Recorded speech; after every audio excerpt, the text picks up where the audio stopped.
Doctor Tariq فضل چودھری صاحب، پاکستان کا role, اس کے اوپر آپ سے جاننا چاہوں گا. جنیوا میں پہلے 19 کو کانفرنس تھی، ابھی تازہ ترین اپڈیٹ یہ چل رہا ہے کہ سوئٹزرلینڈ میں کسی اور مقام کے اوپر، وسطی شاید سوئٹزرلینڈ میں کسی جگہ کے اوپر اب یہ کانفرنس ہونے جا رہی ہے، جس میں ایم او یو کے اوپر دستخط ہوں گے اور ممکنہ طور پر اس کا ٹیکسٹ بھی ریلیز کیا جائے گا. پاکستان کا role, field marshal, prime minister, deputy prime minister. بسم اللہ الرحمن الرحیم. ملک صاحب، جب سے سارا تنازع شروع ہوا ہے ایران اور امریکہ کی جنگ، اور اس میں اسرائیل نے بھی جو ہے وہ بڑا ہی ایک مکروہ کردار ادا کیا ہے، اس میں آپ دیکھیں تو پاکستان نے شروع سے یہ کوشش کی ہے کہ ایک تو اس خطے میں امن جو ہے اسے برقرار رکھا جائے، اسے بحال رکھا جائے، اور دوسرا یہ کہ جو اس خطے میں موجود مسلمان ممالک کے اندر جو ایک تناؤ کی کیفیت پیدا ہو گئی تھی اسے کم سے کم کیا جائے. اور اللہ کا شکر ہے اس میں پاکستان خاصی حد تک کامیاب رہا. اور اس کے بعد جو دوسری پاکستان کی کامیابی میں سمجھتا ہوں وہ یہ تھی کہ امریکہ اور ایران کے درمیان جب ہم نے ثالثی کی کوششوں کا آغاز کیا تو ہم نے جو اپیل کی پریزیڈنٹ ٹرمپ سے وہ جنگ بندی کی کہ فائر بندی ہو تاکہ امن کی جو کوششیں ہیں یا بات چیت کا راستہ جو ہے اسے کھولا جا سکے. اور پریزیڈنٹ ٹرمپ نے ان ہماری کوششوں کو، جس میں پرائم منسٹر شہباز شریف صاحب اور فیلڈ مارشل سید عاصم منیر، جن کا بار بار وہ نام لے کے بھی کہتے رہے، ان کی اپیل پہ، ان کی درخواست پہ پریزیڈنٹ ٹرمپ نے وہ جنگ بندی کی. اور اس کے بعد اس میں اگر آپ یہ کہیں کہ ایکسٹینشن بھی ہوتی رہی تو وہ بھی ہماری درخواست کے اوپر اور وہی ہماری کوششوں سے اللہ کا شکر ہے جو ثالثی کا کردار پاکستان ادا کرتا رہا اس پہ اس میں ایکسٹینشن بھی ہوتی رہی. اور آج اس کے تسلسل کے نتیجے میں آج معاملات یہاں پہنچے ہیں کہ جمعے کو وہ ایم او یو جو ہے وہ سائن ہونے جا رہا ہے، جس کا آپ نے فرمایا کہ اس کے تمام جو مندرجات ہیں وہ منظر عام پہ بھی لائے جائیں گے.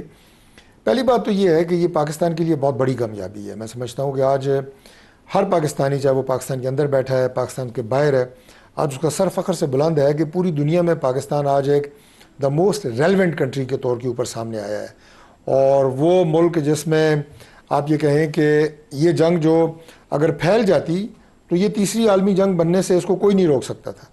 اور اس میں پرائم منسٹر نے بھی کل اپنی اسپیچ میں اسمبلی میں فیلڈ مارشل صاحب کی مسلسل کوششوں، یعنی جس لگن کے ساتھ، جس ایمان اور اعتقاد کے ساتھ، جس کمٹمنٹ کے ساتھ انہوں نے کوششیں کی ہیں، انہیں زبردست الفاظ میں خراج تحسین پیش کی ہے.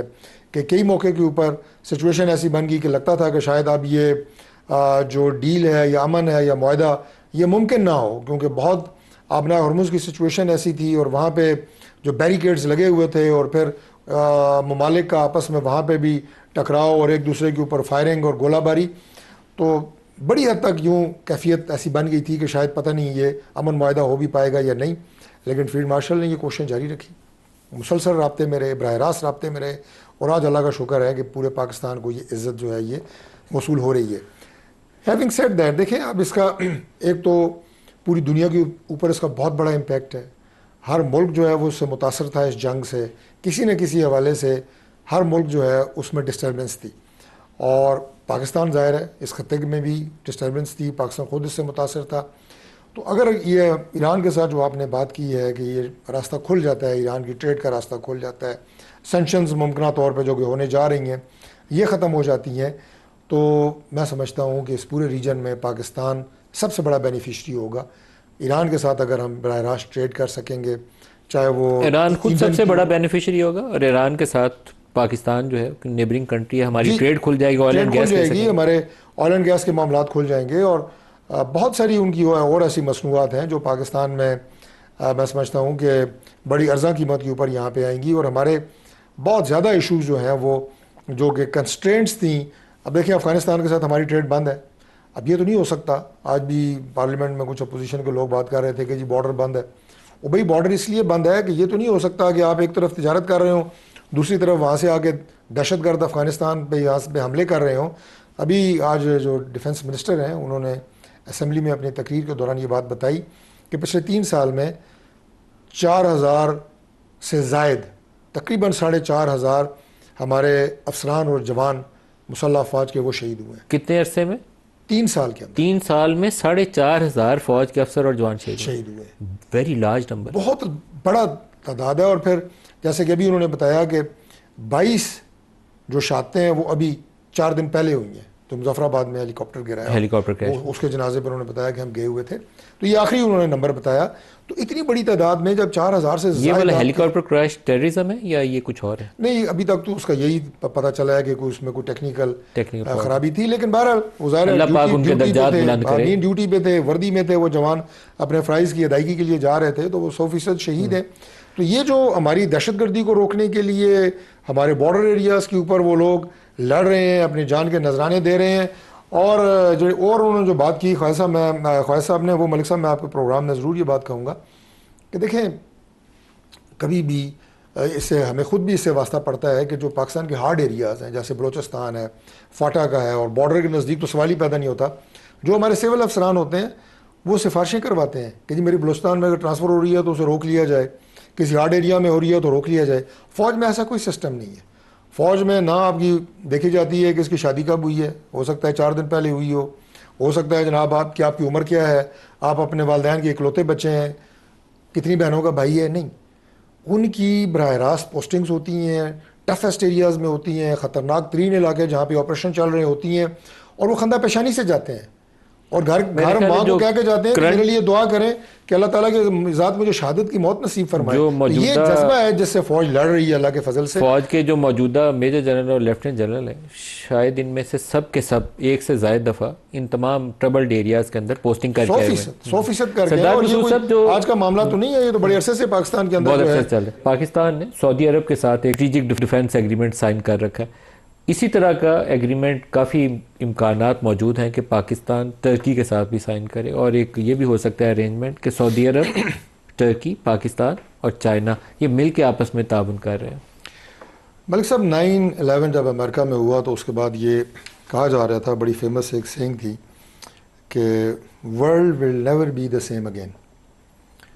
تو میں یہ کہوں گا کہ یہ جو کانفلکٹ ابھی ہوا ہے ایران اور امریکہ کا، اس کے بعد بھی دوبارہ ہم اس پوزیشن میں ہوں گے کہ ہم کہیں گے کہ world and specially our region will not be the same ever again.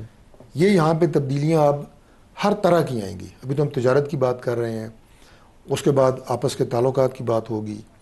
تمام مسلم ممالک کو بھی پتہ لگ گیا ہے کہ کون ان کا دشمن ہے، کون ان کا صحیح دوست ہے.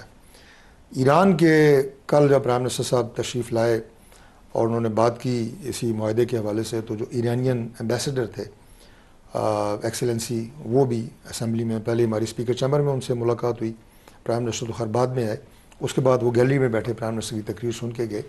تو اس ملاقات میں بھی وہ بتا رہے تھے کہ ہمیں اپنے دوستوں اور دشمنوں کا اچھے طریقے سے پتہ چل گیا ہے. انڈیا کا صحیح پتہ چلا انہیں کہ نہیں چلا؟ یہ جو انہوں نے زور دیا نا کہ اچھے طریقے سے پتہ چل گیا ہے، یہ اسی طرف اشارہ یہ تھا. اسی طرف اشارہ تھا. اور ہمارے سوال کے جواب میں انہوں نے یہ کہا کہ ہم نے کہا جی آپ کو پتہ لگ گیا ہے کہ آپ کا دوست کون ہے اور دشمن کون ہے. تو انہوں نے کہا جی میں اچھے طریقے سے پتہ لگ گیا ہے، زور دے کے.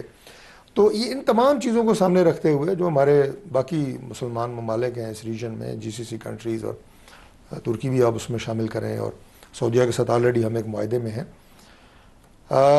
ان کے بیچ میں جس طرح کے کانفلکٹس ہوئے، امریکن بیسز تھیں واٹ ایور، اور پھر جس طرح آپ نے دیکھا کہ وہ ممالک جو پاکستان سے کئی گنا زیادہ جو ہے، جن کی GDP ہے، جن کے پاس سرمایہ ہے، سب کچھ ہے، لیکن اپنے دفاع کے حوالے سے وہ آپ کو ہیلپ لیس نظر آئے. تو یہ تو خیر ایک کمال اللہ تعالیٰ نے پاکستان کو دیا، ہمارے افواج کو دیا، ہمارے دفاعی سسٹم کو دیا. ہم ایک ایٹمی ملک ہیں الحمدللہ. تو انہیں اب پتہ لگا ہے کہ دفاع کیا چیز ہوتی ہے اور اپنے ملک کی حفاظت کیسے کی جاتی ہے. میں بڑا آپ کو یہ کہوں کہ میں آپ کو تھوڑے وہ جب بھی یہ ایٹمی ذکر آتا ہے تو میں کہتا ہوں ڈاکٹر عبد القدیر خان، اللہ پاک ان کے درجات بلند فرمائے، اس کا بھی شکریہ ادا کرنا چاہیے جس نے پاکستان بالکل کرنا چاہیے جی. 3 نام اور جو ان ہیں کے جی ساتھ اس میں، جتنے بھی اور سائنٹسٹ، 3 نام اس میں ملک صاحب ہم کبھی بھی نہیں بھول سکتے. ذوالفقار علی بھٹو، ڈاکٹر عبد القدیر خان اور میاں نواز شریف. یہ تو ایک حقیقت ہے، اور جب تک پاکستان ہے اور تا قیامت انشاءاللہ یہ نام یاد رکھے جائیں گے اس حوالے سے. اور میں سمجھتا ہوں کہ ابھی جتنا قوم کو احساس ہوا ہے کہ ایٹمی ملک ہونے کے ہمیں کیا فوائد ہیں، اور خاص طور پہ ہمارا جو مارکہ حق ہوا بیان المرسوس، اس میں جو قوم کو احساس ہوا کہ آج اگر ہم خدا نخواستہ ایٹمی ملک نہ ہوتے تو ہمارا کیا حال ہوتا اور ہم اپنے دفاع کے حوالے سے کتنے کمزور ہوتے. تو اب ہم بجا طور پہ اس ایسٹ کو، اس کی افادیت کو محسوس کر سکتے ہیں. تو کمنگ ٹو دا پوائنٹ جو پہلے ہم بات کر رہے تھے، تو یہ ری ڈسٹریبیوشن ہوگی ہر حوالے سے، ٹریڈ کی بھی ہوگی، دفاع کی بھی ہوگی، تعلقات کی بھی ہوگی، ایک دوسرے کو جفیاں ڈالنے کی بھی ہوگی، تو یہ اس میں بھی میں کہوں گا کہ یہ کیفیت ایسی ہے کہ جس میں پاکستان انشاءاللہ بڑے بھائی کا کردار ادا کرے گا، اور پاکستان پازیٹیوٹی کے حوالے سے اس میں بینیفیشری بھی ہوگا انشاءاللہ.